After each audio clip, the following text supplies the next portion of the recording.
Good, right. Welcome, everybody. And as I said, welcome to any new people that may have wandered in by mistake to this madhouse.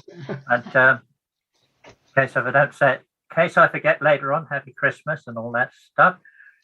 Next time.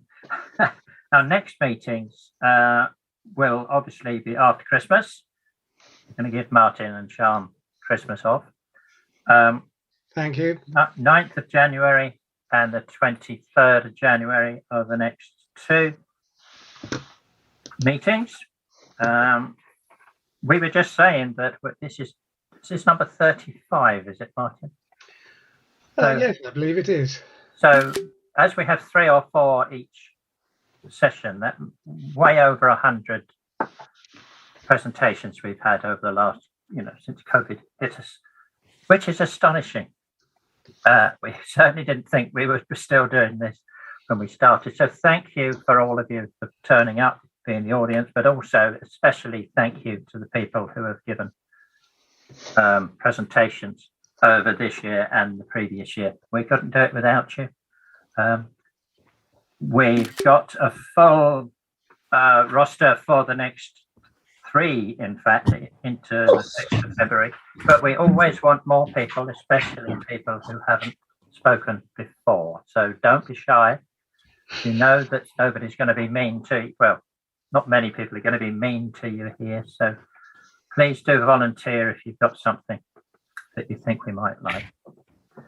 So we're going to start in our traditional way, because we did it last year. That makes it called Christmas Presents, where we just show you some of the books. I'm a librarian, so we have to start off with books. Books that have been published this year, and play you a little bit of music while we're doing it. Now, Elaine will circulate the details of the books, the authors and publishers, after the meeting. So you don't have to put it into the chat. Where can I get hold of so-and-so? Because you'll receive an email with the normal post-meeting message. So, are we ready, Martin, with our Christmas presents?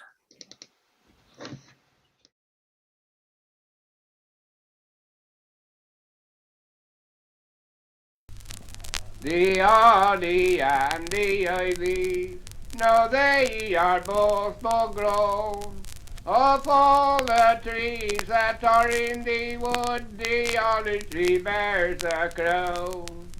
The rising of the sun, the running of the deer, the playing of the merrier God, sweet singing all in the choir. The holly tree bears a blossom as white as any flower, as Mary bore sweet Jesus Christ to be our sweet Saviour. The rising of the sun, the running of the deer, the playing of the merrier God, sweet singing all in the choir. The holly tree bears a berry as red as any blood, as Mary bore sweet Jesus Christ to do poor sinners good. The rising of the sun, the running of the deer, the playing of the merrier God, sweet singing all in the choir. The holly tree bears a bark as bitter as any gall, as Mary bore sweet Jesus Christ to do redeem us all. The rising of the sun, the running of the deer, the playing of the merrier God, sweet singing all in the choir. The holly tree bears a prickle as sharp as any thorn, as Mary bore sweet Jesus Christ on Christmas Day in the morn. The rising of the sun, the running of the deer, the playing of the merrier God, sweet singing all in the choir. The roads are very dirty, the pocket very thin. Please, Mr. Master, chuck a penny in. If you haven't got a penny, halfpenny will do. If you haven't got a halfpenny, God bless you. I wish you a Merry Christmas. I wish you a Merry Christmas. I wish you a Merry Christmas and a Happy New Year. A pocket full of money, a cellar full of beer, a good fat pig to last you all the year. I wish you a Merry Christmas. I wish you a Merry Christmas. I wish you a Merry Christmas and a Happy New Year. The cock sat up the root tree, the hen come chuckling by. I wish the cock could drap a turd and drap it in your eye. A pie, a pie, a pie, a peppercorn. The cock sat up the root tree, the hen come chuckling by. I wish you Merry Christmas and every day a pie. A pie, a pie, a pie, a peppercorn.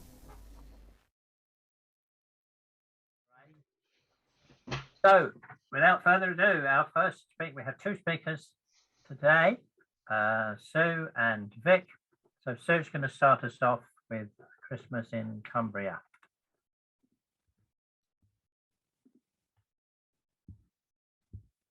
Yep, we have that. Is that okay? You got that? Yes, we have. An old-fashioned Cumbrian Christmas. Disclaimer, there's very little song in it. It's a lot more about Christmas customs and merry neats and food. Yes, food. Don't forget food. And Robert Anderson. So here's some nice pictures of Cumbria, which of course is the historic counties of Cumberland and Westmoreland and encompasses the Lake District, which is what you see here. Most of what I'm going to talk about is, it does tend to be later than this period mentioned here. It's late 18th and 19th centuries, but there's a couple of early references I felt I had to give you. And the first one is the Men of Misrule at Bampton, tiny village near Haweswater. And it's kind of a protest against the Catholicism of the local vicar and his friendliness with the lord of their manor. And the Men of Misrule, this is what it says. In Christmas last at Bampton in Westmoreland, the tenants and servants of my Lord William, that's William Howard of Carlisle, together with others in the parish, did erect a Christmas Lord and did most grossly disturb the minister in time of divine service. These Christmas misrule men, some of them drunk to the minister when he was at prayers, others stepped into the pulpit and called the parishioners to an offering for maintenance of their sport. Others shot guns in the church and brought in flags and banners. Others sported themselves, this is the best bit, others sported themselves with puddings and pies in the church, using them as bowls in the church aisles. I think that's wonderful. While some played with dogs and tried to get their sheepdogs to herd up the congregation. You won't find that going on in a carol service today. Towards the end, about the end of the next century, I can't see all my screen, but I think 1784, a chap called William de Warfat, it wasn't his name, it was a very early dialect work, and Warfat is Orthwaite, which if you look very closely at the map, you might see is a tiny, tiny settlement near Milnthorpe. And he writes about what's going on in his house in his prologue dated Yuletide, 1784. He says his house is normally very quiet, the vicarage, because he's the Reverend William Hutton, in actual fact. Idling and revelry disturbed not my house, except when the waits gan their round. Then, to be sure, the Yule clog blazes in the hearth. Then the lads of my family thump the floor to the tune of Old Roger, and the bairns of the neighbourhood merrily carol the story of the cherry tree and other godly ballads. And lasses fidge their part, no jumping Joan, which he says in his notes is a country dance, and no Queen of Hearts. And he notes about the cherry tree, which of course is, as Joseph was walking, the cherry tree carol, that one of our carols has a story of Joseph and Mary going into a garden. This is very ridiculous, yet in all ages, people have entertained themselves with rude conceits on this subject. So what is happening at Christmas? It is, of course, the only holiday many of the rural workers got at all. And sometimes they held it right through from Christmas Eve to Twelfth Night. And another sort of misrule that went on was riding the stang in Westmoreland. From a book called The Remains of John Briggs, who was an editor of a local paper. And he says a year of dullness and parsimony was always begun and ended with feasting. From Christmas Eve to Twelfth Night, all labour ceased, except attending to cattle.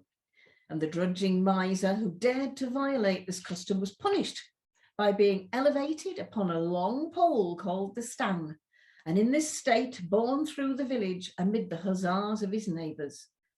This punishment was also inflicted upon adulterers and those who beat their wives. But in cases where the offender was too powerful to be personally punished, a deputy mounted the stang and published his neighbour's shame in some rhyme or other. And up in Northumberland, there's a chap called John Lawson writing in the late 19th century about his youth in the 1860s. And all the things he notes are on little tiny scraps of paper. There they are as I photographed them in the old archives in Carlisle. They're on pieces of flour bags, pieces of wallpaper, and they're in pencil. A nightmare to transcribe, but I've done some of them. And he talks about the customs and one in Christmas Eve, he says, it's sort of letting off steam by the youths of the village. The young men busied themselves with taking carts, gates, and various other movable articles and placed them on the village green. Some of the carts were put wrong side up and one thing heaped upon another and put into all sorts of shapes and forms, so that on Christmas morning there grew interesting, strange and fantastic shapes. Soon after daybreak, persons could be seen wending their way to the green to look for the articles that belonged to them, and took them home, but all in very good grace. I've just got a slight mention of a beautiful poem by one John Wilson, who's better known as the writer Christopher North, and lived at Windermere for a while, was a friend of the late poets. And he wrote a nice poem about the children's dancing school. It was the ball of the school where the dancing master invited the parents and the children all performed. Such things still go on in dancing schools, I think, today. Anyway, the lovely description he gives just for the opening. How calm and beautiful the frosty night has stolen unnoticed, like the hush of sleep or a Grasmere vale. Beneath the mellowing light now sinks in softness every rugged steep. The old church tower a solemn watch doth keep. Isn't that lovely? But one of the most important things for Christmas Eve and Christmas morning, especially Christmas morning, was the Christmas waits going around. In town, these might be bands of musicians, but in the Dales, it could be one fiddler and another man to shout out the name of the residents of a house. And the aim was to visit every single house, and your Christmas hadn't started until they'd been and wished you a happy Christmas on a Christmas morning. The tune Hunts Up Through the Woods, Sam Gilchrist has done a nice piece about it in a Dialect Society journal. This is from Henry Stable's manuscript. That's his house in the picture above. And it's called Hunts Up Through the Woods. And it's from a Tudor tune called The Hunts Up. So I'm just going to give you a quick burst. And this is the only music you're getting in this book.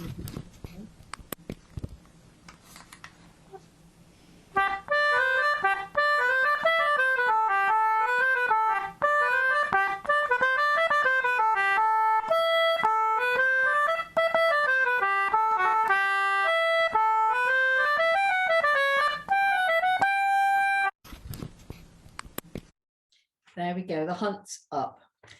Oh no, I'll just go back one again before I move on to a few other things to say on that. Yes, up in Wetherell, the ever reliable John Lawson, with his notes on customs, said that Christmas waits were very popular there too. And one of them practiced as a Christmas wait was Tom Blaylock, an inhabitant of Cumbrian, which is a village across the River Eden. He'd been a Christmas wait for several years and continued into part of the present century, by which he means the 19th century. He'd come early on Christmas Eve and commenced to play through that village a tune at each house, and would continue across the River Eden on a little boat because there was no bridge in those days. And on arriving at Wetherell, some would accompany him on his tour through the village as he played a tune at each house, calling out past 12 and 6 o'clock and a fine evening. In Keswick, not Canon Rawnsley, who is the founder of the National Trust and a great person about the lakes in Keswick in particular, he collected some information from old men in Keswick, and he said an old man from Withburn said, by gox, there was some music then. Why, Christmas Eve, the fiddler and the fiddler's man began doing at Fawncett and called at every house in Dale. Crossing over to Legburthwaite, come up with Earl Spot and went down by Armboth Hall for lunch at midnight. I was at Armboth then, and many a time I've gone round with fiddler and fiddler man, and the best part of the man bodies would gang and all. It would be death to leave out a house. And you may know it would take a great bit of fiddling, for there was a tune played to every name. And in the west coast of Cumbria, we also know of Ben Wells, a local dancing master, who did the same. And the poet who wrote about him in dialect said, Christmas is hardly Christmas, no. Now's left like what it used to be. Tial's not what it used to brew. And fun's not what we used to see. And music never stirs Jan's heart like Dunce Up, played by old Ben Wells. Basically, the theme of all these writings is Christmas isn't what it was, but then it never was it? We all say that.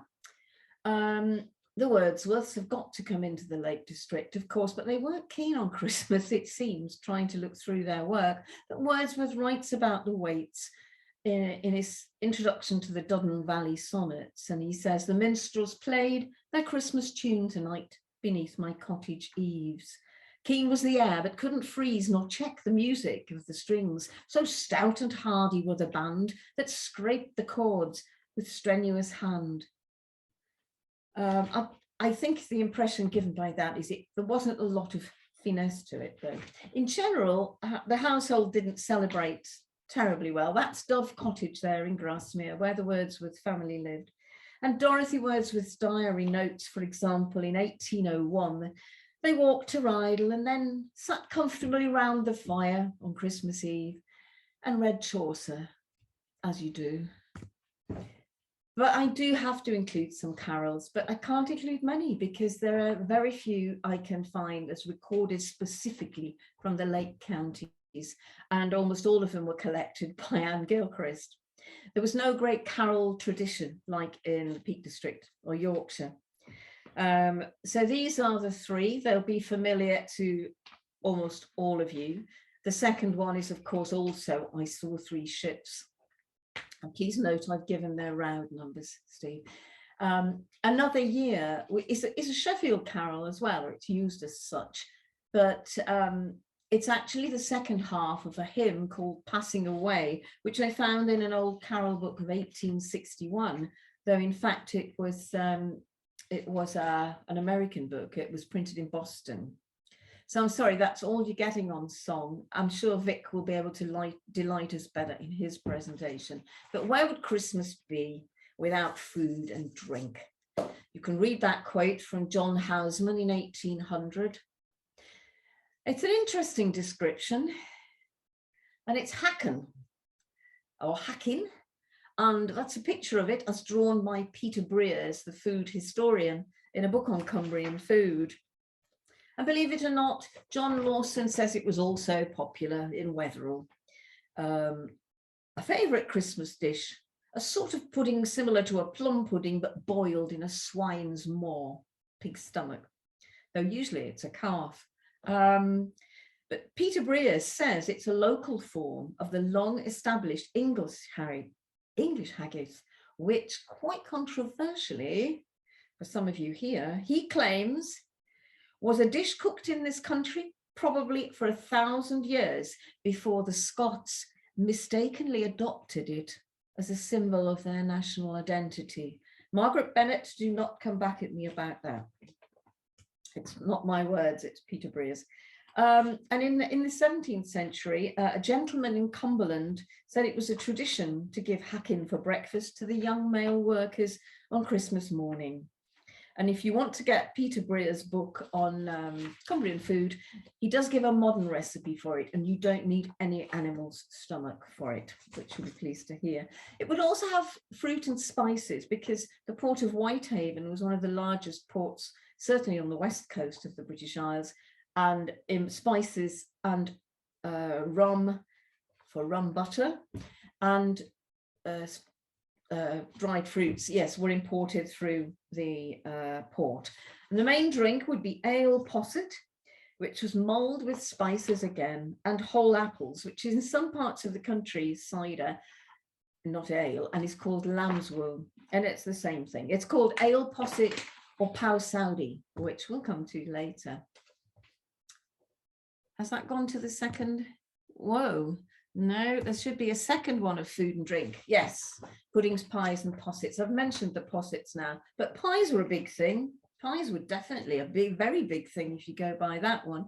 In the 18th century, in the Valley of Buttermere, which you can see on the right, the local newspaper reports that as an instance of the great festivity which prevails now, in the township of Buttermere, which consists only of 16 families, there are 17 fat sheep killed, from each of which sheep 50 pies are made, so that the number of pies to be destroyed this Christmas in the township of Buttermere amounts to 850 great pie eaters in Buttermere. And the big boy on the left-hand side is what's called a standing pie or a raised pie. And these were very popular, but Canon Rawnsley in Keswick, he's the old man he talked to, again, Christmas wasn't what it used to be. Apparently there's scarce a woman body knows who to make a standing pie in the Dales, no. But in my days, every house had its haverbread and its standing pie at Christmas. Again, ale possets we've talked about and we'll come to later. Merry Neats, it wouldn't be one of my presentations without a mention of either Merry Neats or Robert Anderson. Merry Neat is a night of great festivities, and that picture, the main coloured one, was done by Robert Forrester of Carlisle, who was an artist as well as a singer and musician in the mid-20th century. But sadly, you might think that looks like a photo from Dingley Dell of Pickwick Papers, and in fact, I have to confess, it is. It's one of the paintings he did for a Christmas card, but it just conjures up the right atmosphere. Thomas Sanderson described, he was a friend of Robert Anderson's, described a Merry Neat as a night appropriated to mirth and festivity, in which every Cumbrian peasant refuses to be governed by the cold and niggardly maxims of economy and thrift. I don't think we need to talk any more about that Merry Neat, because we're going to come on to, oh, it's gone 2 again. More Merry Neats. This is Wetherell, and I said it was joined by a bridge to other neighbouring villages. 'Tis now that the Waite Tomblaylock used to go by boat. Well, Tomblaylock also played at the village Merry Neat. These were usually put on by a pub, and it was a commercial venture for the inn itself to get money, but there'd be a benefit meet put on by Tomblaylock every Christmas, and he'd play for the thing. Everyone put in the money, and basically that was his payment for all his good service as a village musician and yeah, for all his services at Christmas wait. And dancing and singing would often continue till far beyond the small hours of the morning. Mummers. There are some mummers plays from Christmas time that are extant from Cumberland and Westmoreland. The best, in fact, Cumberland for Christmas mummers plays, Westmoreland for Pesach plays at Easter. The Whitehaven text is a well-known one. It was produced as a chapbook, although its earliest iteration was in the 18th century, printed by White of Newcastle. So it's not specific to Whitehaven. And that is St. Bees mummers below. Every Christmas Eve, they perform the play just around the coastal village of St. Bees, which is just outside Whitehaven. The Christmas play on the right is one I actually collected, astonishingly. It was a wonderful occasion, collected from the lovely lady called Hilda Lawson, no relation to John in Wetherall, I don't think. That's her in costume for a country fair, but her house is one of those behind the signpost for Blennerhassett. I went to collect a Carnival Morris dance from her. She lived with her brother. And as I was putting away my notebook, I happened to ask if they knew anything about mummers plays. And at that point, her older brother, who was sitting leaning over a stick by the fire, suddenly came out with, "In comes I, Old Father Christmas. I hope Old Father Christmas will never be forgot." Hilda joined in with him and I said, just a minute, got to get my notebook. And I noted down what seems to be almost an entire text of a mummers play. Gobsmacked, to not put too fine a point at it, I was, and it was a wonderful, wonderful midwinter occasion. Powsowdy night. Powsowdy is the other name for ale posset, but it also means a great mix-up of things in Scottish and Northern dialects. My mother used it for a stew or thick broth made of all the leftover Sunday roast and vegetables. That's a powsowdy. But there, if you want to take a screenshot, is an actual recipe, again from Peter Brere's, of a powsowdy, though some recipes use milk, specifically with the ale to curdle the milk. But Peter Brere's gives that recipe there. If you didn't note it, too late. You can always ask me. Robert Anderson, hello. He wrote about merry neats, most famously the Bleckle merry neat. Bleckle is Blackwell, just outside Carlisle. And it was New Year's Eve, 1802. The last of December, lang may we remember, at 5 of the morn, 1802. Here's health and success to the brave Johnny Dawson, who did a clog dance at the merry night. And money sick meetings may we live to see. And that's the illustration from that poem in a chapbook of the early 19th century. Moving forward from New Year's Eve and Powsowdy night.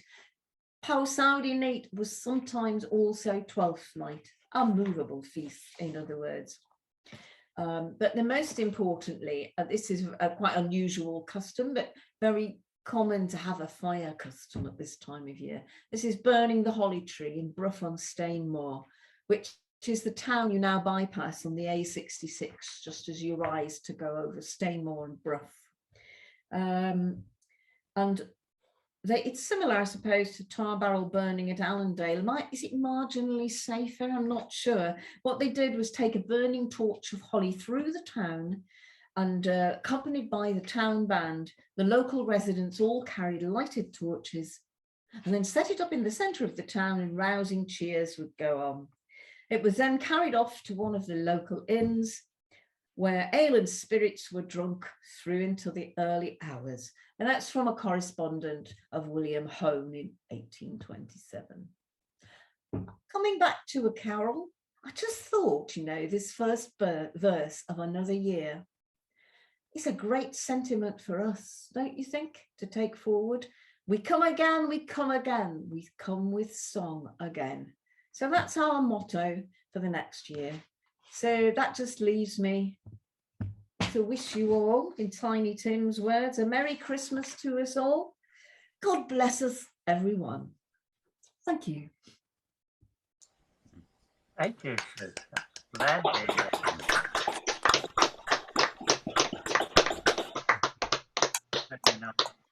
That was good. And I think we should bring back the bowling of Christmas puddings. Oh, yeah. In churches. All in favour. Don't think Right, any questions or comments? I have no idea what time you started, so I don't know what time we're meant to finish. So let's just carry on. Any questions or comments from anybody? That really was a very, very nice presentation. Very Christmassy, but little about song, and I'm sorry about that. We just haven't that tradition. No problem, no problem. Anybody? Oh, forgot to say, if you want to raise your hand, don't forget to go down to reaction. Yes, there's somebody there, Lisa. Lisa? I was thinking about how common it was in my childhood in New England to burn our Christmas trees on 12th night. So and actually I lived on a lake where people would bring out the trees and burn them and have a bonfire on the lake on 12th night. Oh, and I'm wondering, was the burning of trees on the 12th night widespread in England or specific just to Cumbria? Well, that was only one place in Cumbria that I know of. So it wasn't widespread in Cumbria even. Steve may know. Can't remember any customs like that, to be honest. So but we'll look it up and tell you next year. Thank you. At Christmas next time. Any more? No. Shall we move on to the Yeah, do. Let's have some stuff. Oh, hold on. Derek, you haven't raised your hand, Derek. We have a custom now with our Christmas trees on 12th night that the scouts come and collect them and recycle them. Is that a modern custom? I actually cut mine up into small sections in the living room and bag it all up and burn it on my open fire over the next couple of months.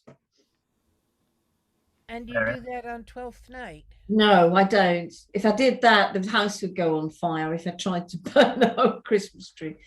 Yeah, no. Okay, thank you, sir. We're going to move on to now. For those of you from foreign parts, we were right up in the north of England there, and we're going down south to Sussex, I think, with Vic. So, Vic. Okay, I'll share my screen, share my sound.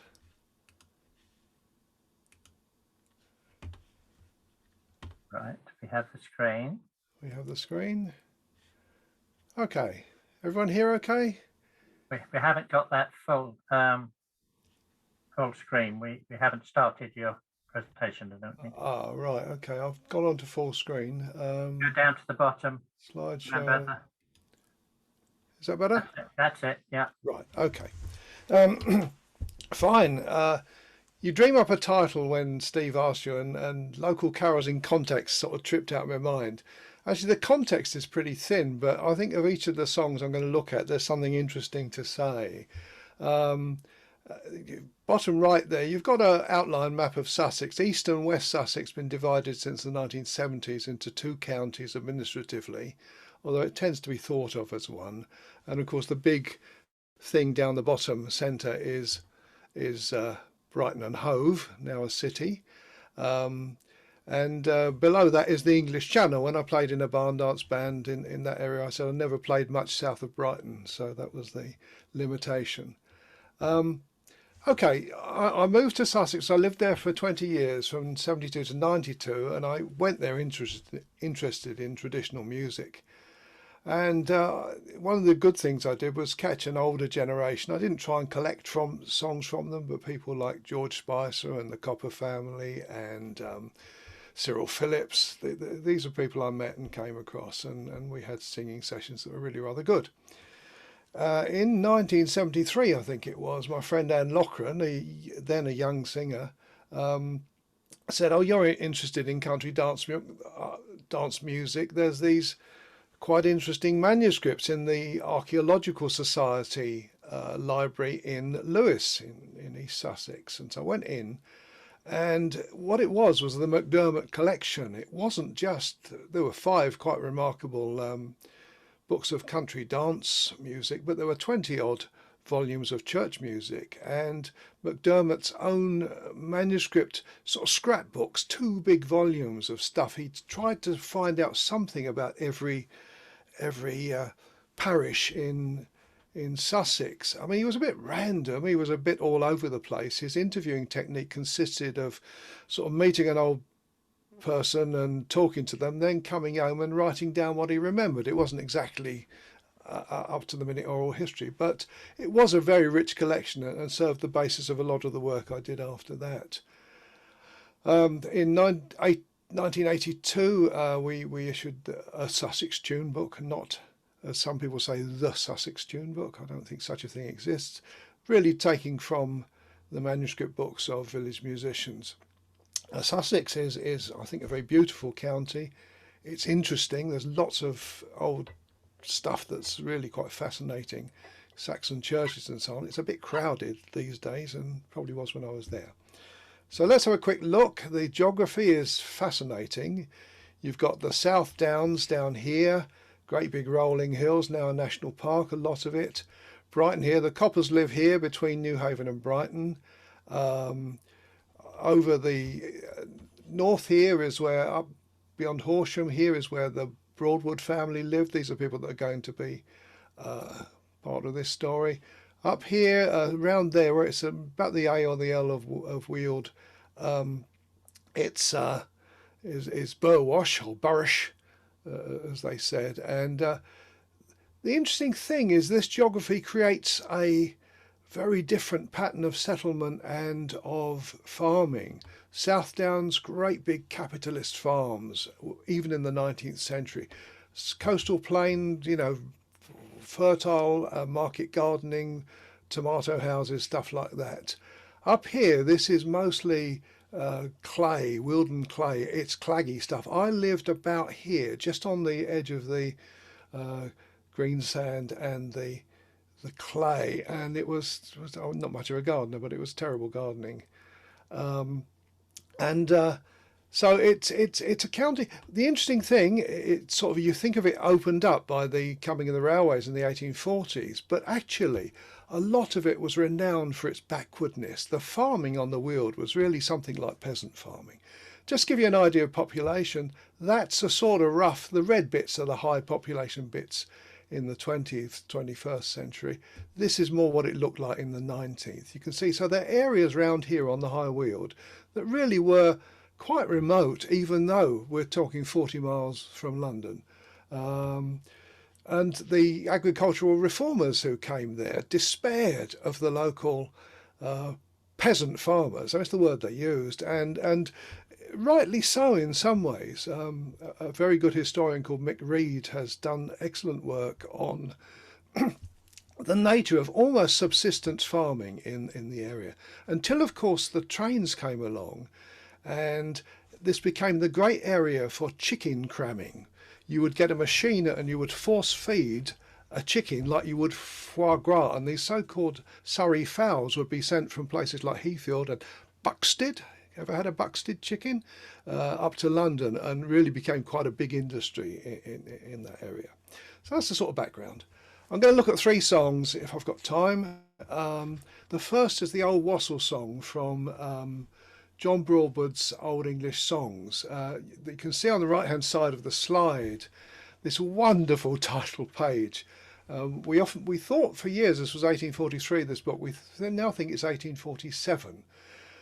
But it's interesting to note the way that Broadwood collected the songs, collected by one who has learnt them by hearing them sung every Christmas from early childhood. So in a sense, Broadwood himself, he gets this organist, Dusart, to write them down, and he insists that they are like he sings them, not the way Dusart wants to regularise them. And so part of it's a wonderful little book. Almost every song in it is a gem, but I'm going to look at the Wassel Song. It's got a lot in common with other Wassail texts. It's quite long. I think it may have been a sort of like the the optimum version that he put in the book, about 10 or 12 verses. But clearly the song connects with visiting custom. The Roud index gives us approximately 524 results. We go on to RN 209, we get 351 results. And there aren't many from Sussex. It seems to be more common in other parts of the country, right from the West Country up to Yorkshire, where Kidson gets some. Sometimes called Wassel, various pronunciations. And this tune, you'll know. I'll sing you a few snatches of it. I won't have time for the whole thing, but... Oh, wassail, oh, wassail, oh, wassail, we begin with sugar, plums and cinnamon and other spices in. With a wassail, a jolly wassail, and may joy come to you and to our wassail. Good master and good mistress, as you sit by the fire, consider us poor wassailers who travel through the mire. With a wassail, a jolly wassail, and may joy come to you and to our wassail. And you'll notice I've sort of tried to characterise the verses on the right-hand side. First of all, you know, they ask for money, then they ask for, I've gone on, I shouldn't have done that. They ask for money, they ask for food of different kinds, if you please. Come send us out your white loaf, likewise your Christmas cheese. They ask for roast beef and shine. But then they start getting exasperated. This is what's really interesting. If you've any maids within your house, as I suppose you've none, they wouldn't let us stand a wassailing so long on this cold stone. So this perhaps is a verse you bring out when the reception is not always that cordial. And we have some accounts where it absolutely wasn't that cordial. I mean, there's an expectation, a reciprocity about this, that this is a custom and it should be respected, and you should give in money and kind. But it's quite clearly and absolutely in the 19th century wasn't always the case. It ends up with some... this verse, I've never known various people who put theories about this verse. I'll go down the picture. We've wassailed all this day long, and nothing could we find except an old owl in an ivy bush, and her we left behind. So they talk about they've been wassailing. And then what they'll do, this is quite interesting, we'll cut a toast all round the loaf and set it by the fire. We'll wassail bees and apple trees unto your heart's desire. With a wassail, a jolly wassail, and may joy come to you and to our wassail. Okay, so we've got a county that doesn't report many of these songs, but I'd like to read you an account that I found in a newspaper from actually just 2 years after this book was published. And this is 1849 from the Sussex Agricultural Express, and it's an account of a man who comes across a wassailing ceremony. And what's interesting, I think it's always good when you get these sort of unprovoked accounts. This is not someone trying to set down a reminiscence of what it was like in the past. It's someone who's come across something and reacts to it. I just think it's that much more valuable. Now, for some reason, my pictures on the right-hand side are obscuring the text. So just looking. Oh yeah, I've got it. About 8 o'clock in the evening of Christmas Day, one of my friends came in and said, "You will see a curious sight in the orchard." I thereupon went out, and going in the direction specified, heard the sound of a number of voices. On entering the orchard, I found a crowd of people, young and old, dancing round a large apple tree and repeating a rude chant, the words of which I could not catch, but their purport was, "God bless this tree to the use of the master. May it flourish and bring forth abundantly enough to fill a hat, to fill a basket, to fill a cart, to fill a wagon, etc." This was followed by rude, uncouth singing, and the same ceremony was performed around every apple and pear tree in the orchard. I did not arrive until near the end of the ceremony, but in time to be a witness of its ludicrous and barbarous, at the same time solemn and impressive performance. The parties who go about performing this ceremony are paid or treated for their services, and should an unlucky tree not bear in the next season, the owner of the orchard will accuse the performers of having failed to bless that particular tree. So I think there's a lot of stuff in there to unpack, and I'm not going to spend a lot of time, but his perception of the thing as ludicrous and barbarous and at the same time solemn and impressive is I think, extraordinarily interesting. Okay. If I could move on. Yes. Trouble is doing these talks, you start sort of getting interested and looking around for things, and I found these two accounts from the 18th century. The first one, the one at the bottom, is from a 1721 dictionary. So it talks about a wassail bowl or wastel bowl. A large copper bowl wherein the Saxons at their public entertainments drank healths to one another, which custom is still retained in some parts of England. So that idea that it's disappearing. And then, this is from Martin, I think, from Cheltenham Spa, Gloucestershire. There's formerly a custom called wassailing, or going about house to house or at Christmas or New Year's Eve with a bowl filled with toast and ale or cider, but is now grown much out of use in this country. So, and then at the bottom you find a note that the idea that it's sort of carrying on, but it's limping on. These are pretty early accounts. So as Sue said, it's always been disappearing. It's always been going away. Okay, I want to move on to something I find a really quite fascinating piece, the Burwash Carol for Christmas Day. It's not known, its origin. Claimed for a man called John Fleming, a family of the village. Burwash is up on the Weald. It's sort of near Heathfield, a pretty wild country. Strong nonconformity in the 18th and 19th century. But it has been sung time out of mind about 3 or 4 o'clock on Christmas morning, so these revellers are up late. And there's a very interesting book, Reverend J.C. Edgerton, Sussex Folk and Sussex Ways, in which he talks about the primitive people that lived there. But these two things I quote are actually from the McDermott manuscript, those big scrapbooks. And he writes something about it in 1883, but he also says it's still sung by old men in 1932. Bob Copper has a lovely term when he talks about things like the chorus of Shepherds Arise. He calls them curly tunes. And I think this is an ultimate example of a curly tune. We call it melisma in music speak. That's the singing of one syllable to a number of different notes, common in chant and in quite a lot of religious music, and quite a common element of a lot of West Gallery music. But what's interesting here is we don't have the sort of fuguing of West Gallery music. We get a lot of these melismas, but they're sung in parallel. It's called homophonic singing.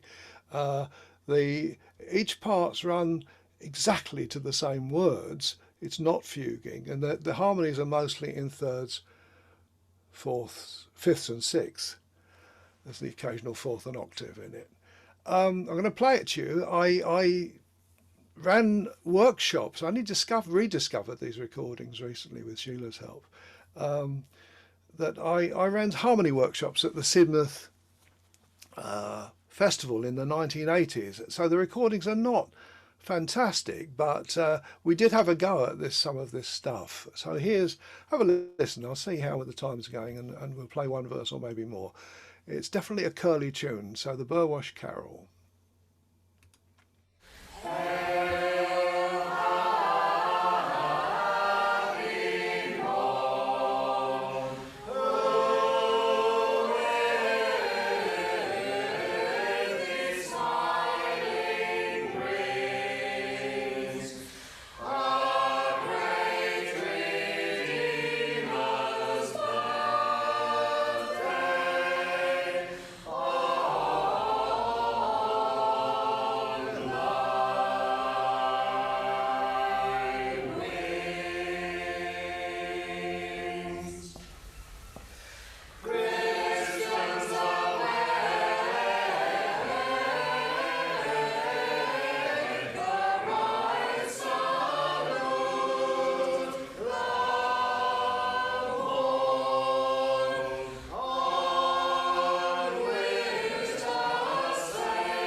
I'll stop it there.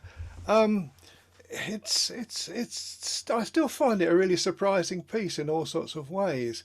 The way it does move in together, but also it's taken something from Western classical tradition. This what's called a modulating passage. It changes key. That is a natural sign. It looks like a flat sign. I'm sorry I couldn't get a better copy than this, but it's actually a natural sign.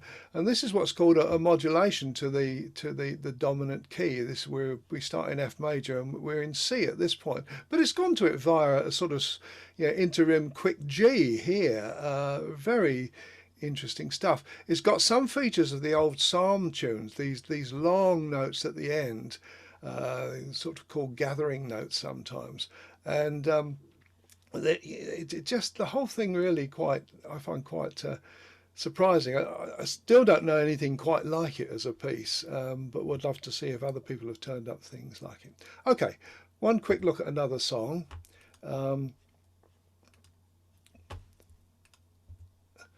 I'm going to have a quick look at The Trees Are All Bare, because this has an interesting history. Here's a verse from, this is George Townshend of Lewes in East Sussex singing a verse.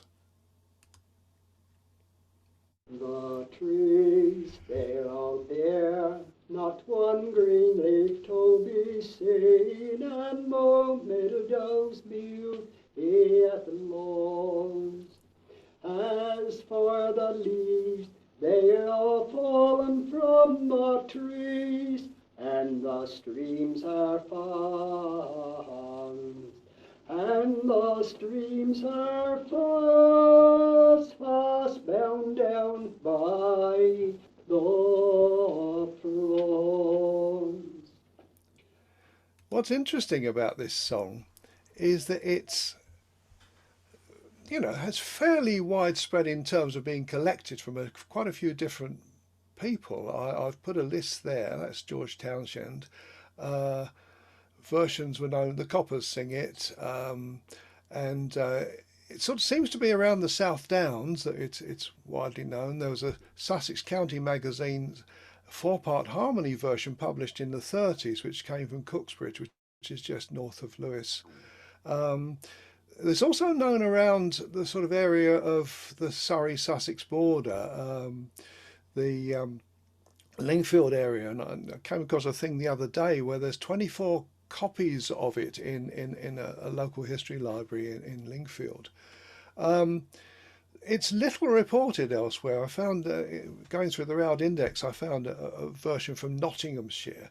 But 18th century songbooks and poem books, you find it all over the place, and it goes through to the Universal Songster and various 19th century broadsheets. I'll just give you a couple of examples of that. It's got different titles here: The Description of Winter or The Wish. And what's really interesting, I can only do this quite quickly, but whereas the traditional versions, the ones we've got from oral tradition, end up with a verse like this: Now Christmas has come and our songs we have sung, it's a leave-taking, the time to depart's drawing near, and a health. Can fill up your glasses and let the health go round, and we wish you all a happy new year.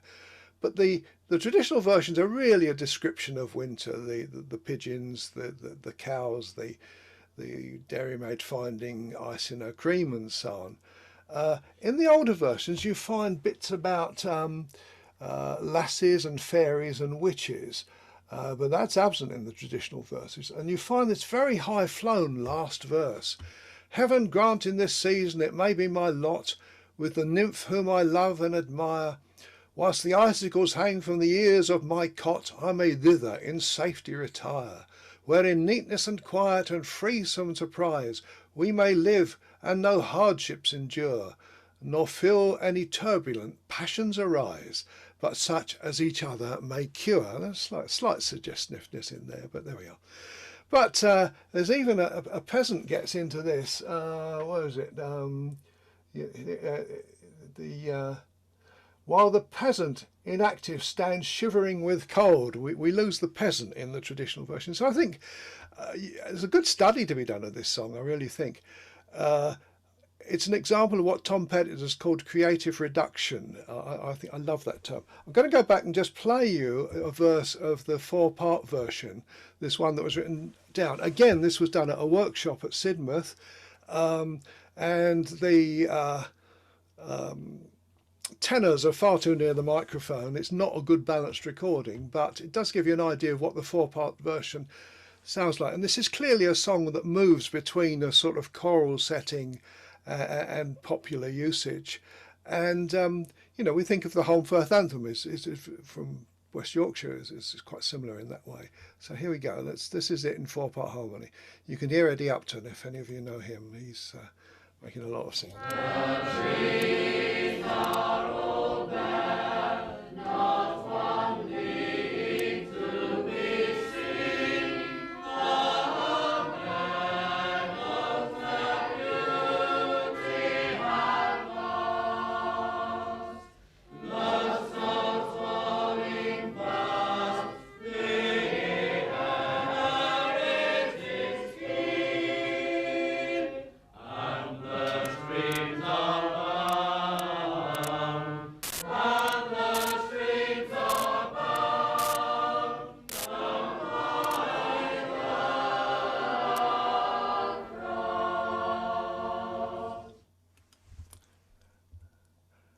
Okay, I found, going right back, this is an 18th century songbook called the Vocal Music of the Songsters Companion, and I found a setting of it even.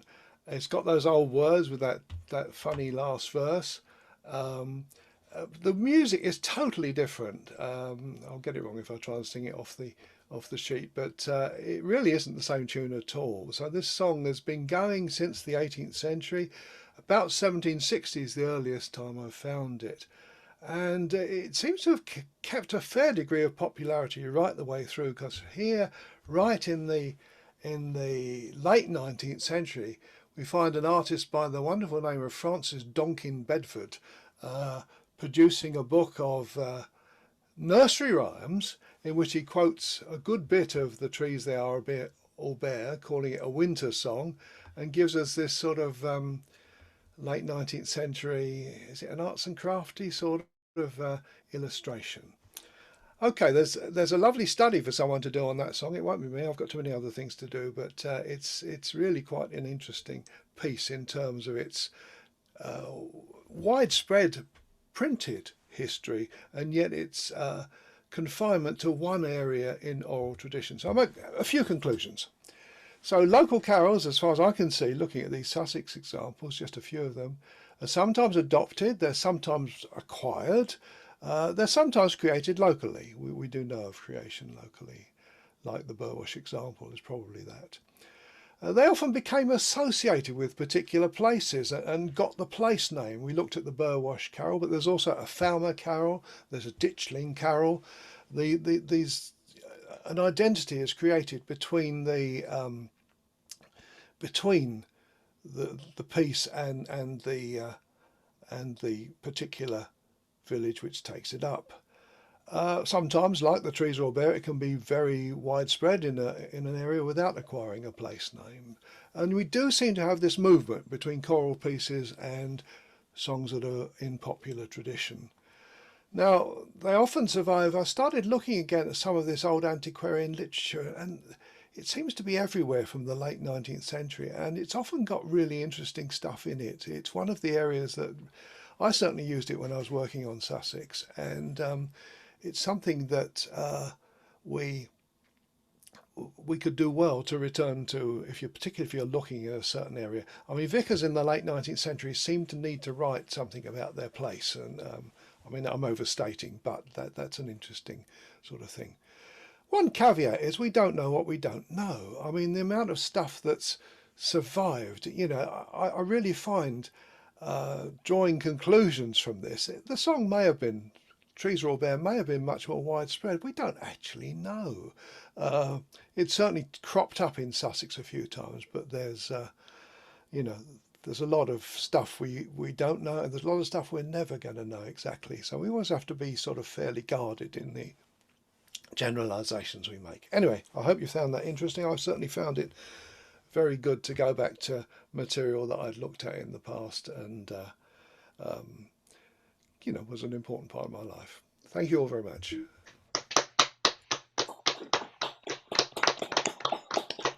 Thank you. I'm astonished to how, you know, how good our people are when we say, "Oh, give us a talk for Christmas." There, all right, I'll find something, and then it comes out like that. That's splendid from both of you. Thank you. Any questions or comments for Vic before we move on to our last item of the day? Anything for Vic? I like the rude and uncouth singing that you mentioned at the beginning. I can, Brian, you've got your hand up, but you know you're meant to put your proper hand up. Yeah, I know, but I'm a rebel at heart. Just, what do you want to say?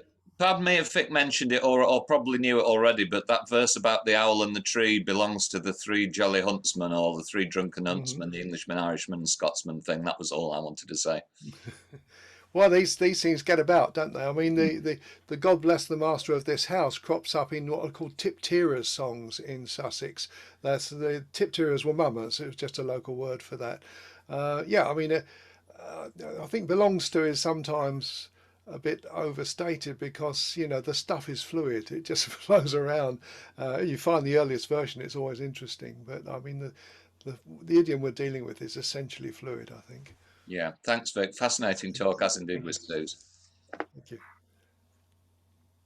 Anybody else? No? Okay. No? Anybody? No? Right. Well, oh, yes, sorry. Irene. You're muted, Irene. Yes, I've just unmuted myself. There's only a quickie on Old English songs. The galley proofs for the book are actually in the History Centre in Woking. And they definitely have the date 1847 on them. Yeah. Yeah, those pictures, they're not very good pictures. I took them in Woking, but they've got Lucy Broadwood's handwritten notes on them. She recognises that that's a version of God Rest Ye Merry Gentlemen. I suppose everybody did, but it's certainly a distinct version. And that, I mean, it's quite a rare book. There's one in Brighton Library. One in the British Library and one in Woking. Yeah, I mean, that's it. That's it. I mean, if we didn't have those three, this is about survival, isn't it? If we didn't have those three copies. I was actually quite surprised when I took the book out and had a look at it to find that it was a softback, A4 size, blue cover and quite floppy. I was expecting something much more splendid with that title page. Yes, but it is a wonderful title page, though, isn't it? I mean, it's just. Yeah. Oh yeah, definitely. That was it. Thank you, Irene. We got lots of questions now. Vic. The other Vic. We always used to be mistaken for each other. Exactly. More than once. The donkey jackets that did it. Vic, when he lived in Sussex, we were involved in a large number of projects together. So it's really good to hear that and be reminded of all the background to this stuff. I just wanted to say that it's the Hope in the Valley group who were formed early 70s, was it? 78, like I think, Vic. 78, right. Yeah. And they performed a lot of it, and it was to instruments as well. And that sort of, when Vic left the area, that went into abeyance for a while, but was soon revived. And I've got here in front of me the program for last Sunday at a church 70 yards from where I live, round the corner, Christchurch. And in the afternoon, it was an absolutely packed out church to hear what was going on for a group calling themselves Shepherds Arise. So all of them, everyone is an active person on the local current folk scene, dancers, singers, musicians, people who are at the sessions. And it was organized by Vic, and then he's credited quite a lot in this short program here. 45 years ago that started. Eddie Upton later directed Hope in the Valley, and then Mary Motley after him. Well, Mary gave over to a man called Stuart Walker, but he's dropped out, and Mary's taken up the reins again, and she has been the organizer for it. And I have to say that last Sunday's concert was delightful. The musicians were very tight, the singing was very well rehearsed. It was a joy to be there and enjoy all these stuff.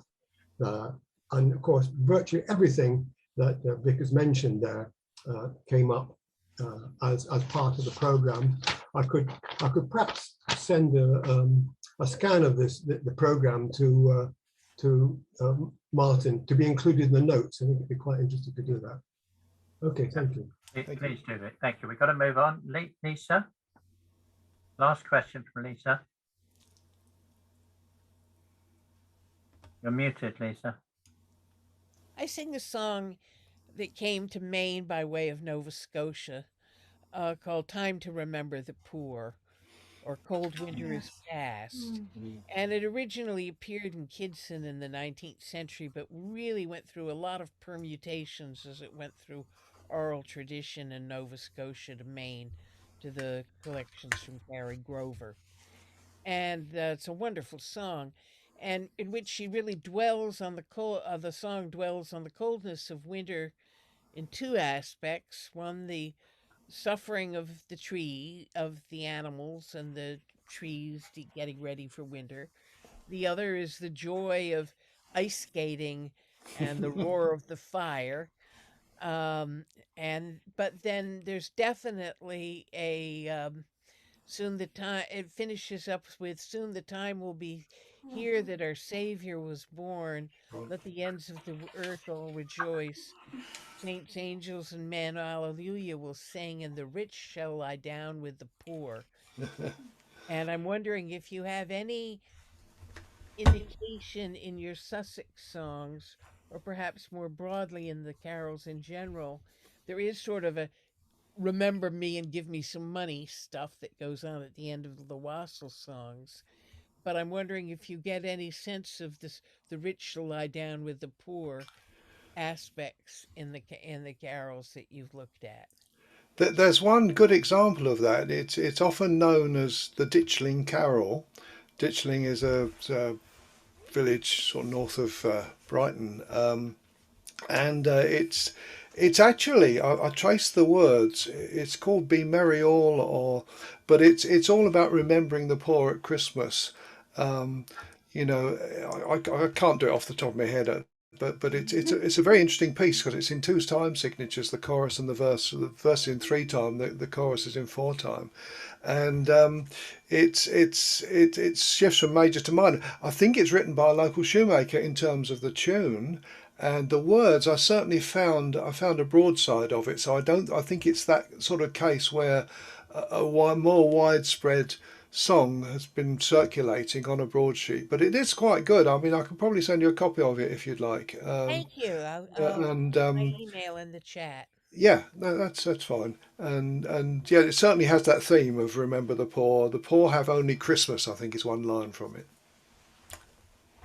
Thank you, Vic. Right, we do have to move on because we have one more feature for your pleasure today. My spot of the year is our Christmas quiz. Now, I hope you've all been having a go at this, and if Martin can bring the questions up, because I've forgotten to print them out, so I can't remember them. So I need them on the screen, and we'll rattle through the answers.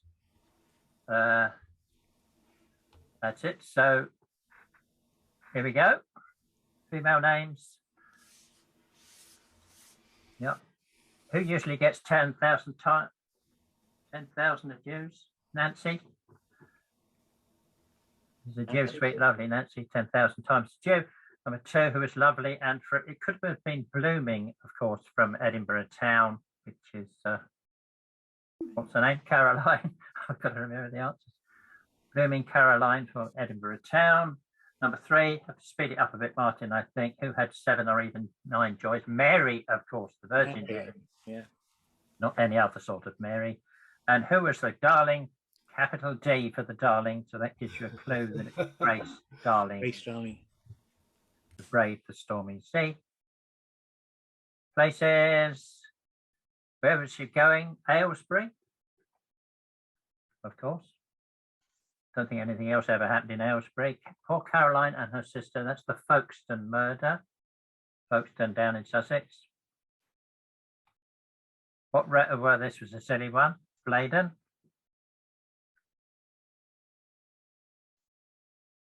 And number 8 was Fair City in Dublin's Fair City, where the girls are so pretty. Do people still sing that in school? I doubt it. Colours, the hanging men and women for wearing of the green, of course. What colour were scab miners' legs? They're black leg miners, so black. Golden vanity. What else could that be? And the bonny blue handkerchief tied under her chin. Children's rhymes. Now, I throw these in because they're going to stump people of a younger generation. Good King Wenceslas went out, in his cottage garden, bumped into a Brussels sprout and said, I beg your pardon. So that's Brussels sprout. The moon shines bright on Charlie Chaplin, whose boots are cracking for want of blacking. Where did the sailor go? The sailor went to CCC to see what he could see. And Auntie Mary had a canary up the leg of her drawers. The classic words for Cock of the North. Occupations, old MacDonald, of course, had a farm. Doesn't actually say he was a farmer, but he had a farm, so I presume that counts. He could have been a landowner. Cunning cobbler was thrown into the bullpen by the butcher. Lord Thomas was a forester good. And Jim the carter lad, I whistle and I sing. I'm happy as a king. Rural matters. What was the girl doing? She was nutting in the wood. Where else would you nut? And it was the ploughboy. What did it? The pretty ploughboy, wasn't he? Who was originally Adonis? This is the Shepherd of the Downs, or the Shepherd Adonis, the song. And Nellie was a milkmaid who frolicked with young Roger, was it? Coming home from the wake. History. Crimea, of course. Gallant. Onward, onward. Road the 600. Napoleon died in bed. Oh, St. Helena. Bold General Wolfe died somewhere around the Heights of Abraham. And 'twas in Trafalgar Bay we saw the Frenchman lay. Death of Nelson. Animals and birds. Creeping Jane was, of course, a racehorse and lots of other things. The Spotted Cow. You should know your Copper Family songs. Treat my daughter kindly and you'll get all the little chickens in the garden. And a Jerusalem artichoke is a moke or a donkey. Cockney rhyming slang for moke. But we'll hang our harps on the weeping willow tree. That's from the Bible, isn't it? So you should all know that. 34, let no man steal your time. That was too easy. 35, bonny bunch of roses. And primroses, or primrose roses. Stand off, you are deceitful. Spencer the Rover, from Yorkshire near Rotherham. I like that. Who is usually so long at the fair? It could be anybody, but Johnny is so long at the fair is the usual one. Oh dear, what can the matter be? Johnny's so long at the fair. Who was murdered? Edwin or Edmund, or occasionally Edward in the Lowlands? No, a very sad story. And Richard or Urchard of Taunton Dean. Is that the lot, or have we got one more? That's it, right. That's Martin added that bit at the end, but I think you wanted me to sing the song. So put your hand up. Anybody who got the whole lot. Go on, admit it. Put your hand up on the screen with a little yellow hand. Come on. So Vic and Sheila did. Anyone else? Nobody's admitting it. No. Well done, Vic. You are champion, Vic and Sheila, champion nerds of the folk song world. We'll give you a badge for wearing it at the next meeting. So everybody, thank you for coming. Thanks to our speakers. Thanks to you lot for being there. Thank you to Martin and Sean for doing the technical stuff. And I hope we're going to see you on the 9th of, 9th of January to start a new year of fun and folk frolics and all of that stuff. Anything else to say? No? Merry Christmas. Merry Christmas. We ought to have a toast. Oh, the toast. It's a toast. To all, a very Merry Christmas and a very Happy New Year. Cheers. Raise your glasses with us. And especially from Sean and I. Wow. Oh, look at that. I didn't know that was coming. Oh. So, cheers, everybody. Oh, Yeah. and Sean did that. Merry Christmas, Karen. It's beautiful. Goodbye, everybody. Bye. Yes. Merry Christmas. Bye. See you in 2022. Merry Christmas, everyone. The Merry Jolly Christmas. Clowen. Merry We Christmas. wish you a Merry Christmas. We wish you a Merry Christmas. Merry Christmas. We wish you a Merry Christmas and a Happy New Year.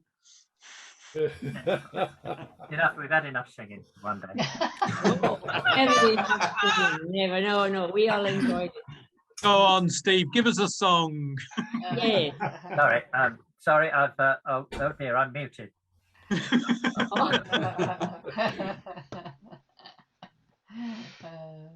Well, lovely to see so many people. Great to see you.